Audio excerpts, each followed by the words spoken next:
ઘરમાં ઓમનો જાપ કરવાથી શું થાય છે?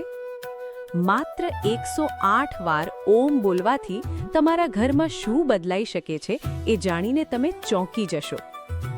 99% લોકો આ સરળ ઉપાય જાણતા હોવા છતાં કરતા નથી. આખી વાત અંત સુધી જરૂર સાંભળજો. હિન્દુ ધર્મમાં ઓમને બ્રહ્માંડનો પ્રથમ અને સૌથી પવિત્ર નાદ માનવામાં આવે છે.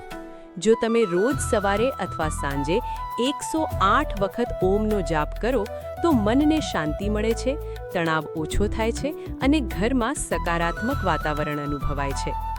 જાપ કરતી વખતે તમારી પાસે પાણીથી ભરેલી એક વાટકી રાખો. જાપ પૂર્ણ થયા પછી તે પાણી ઘરમાં હળવીથી છાંટી દો. ઘણા લોકો આને આધ્યાત્મિક શુદ્ધિનું પ્રતીક માને છે અને નિયમિત પ્રાર્થના તથા જાપથી ઘરમાં શાંતિ અને સારા વિચારોનું વાતાવરણ વધે છે.